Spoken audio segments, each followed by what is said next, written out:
A commonly discussed topic amongst Christians is whether life in Christ comes by living in compliance to the law, or if life comes from living in God's grace alone. We can even consider if life should be lived in a combination of both law and by God's grace. To properly approach this topic in question, the following points are important. To whom the law was given, Old and New Covenant, redemptive work of Jesus Christ, Old and New Man. Exodus 20, verses 1 to 2.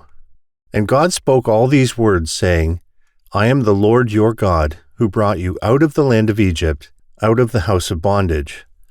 Who was the law for? To whom did Moses give the law? The answer to this is obvious.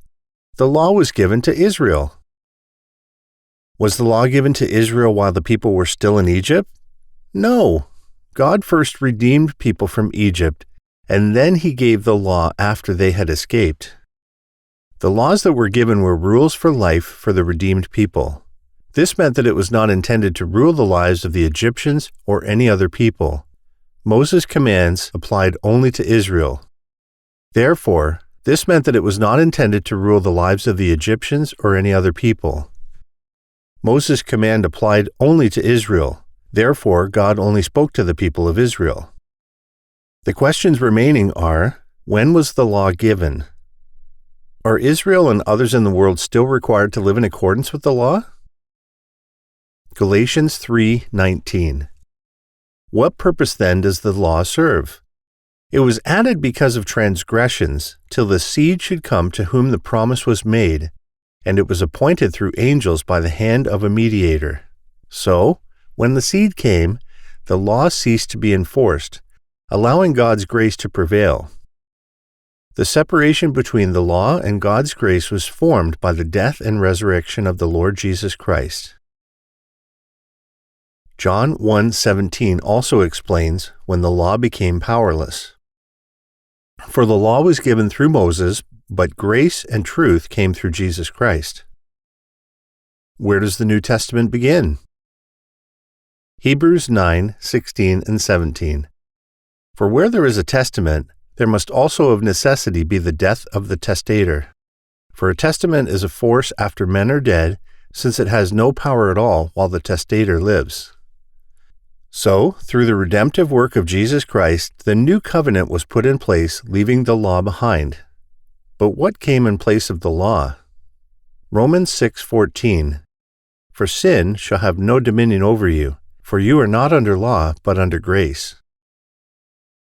After Jesus had risen from the dead, Paul wrote multiple letters to the believers of Jesus Christ that were living in Rome.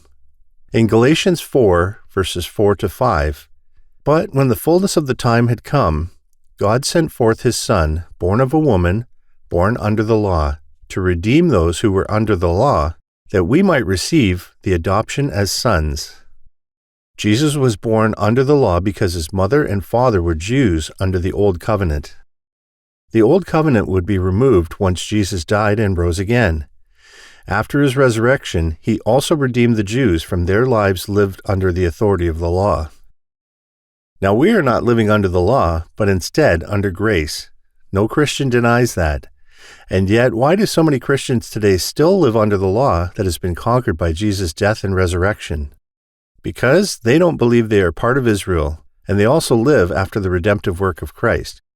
We just read that the law was only for the people of Israel and only for those living in the Old Covenant. However, we are now part of the New Covenant. Christians belong to a heavenly people. A born-again person has the life of Christ in him. We don't live with the old law, but instead, we live in and with Christ. Galatians 2:16-21. Knowing that a man is not justified by the works of the law, but by faith in Jesus Christ, even we have believed in Christ Jesus that we might be justified by faith in Christ, and not by the works of the law. For by the works of the law no flesh shall be justified. But if, while we seek to be justified by Christ, we ourselves also are found sinners, in Christ therefore a minister of sin? Certainly not.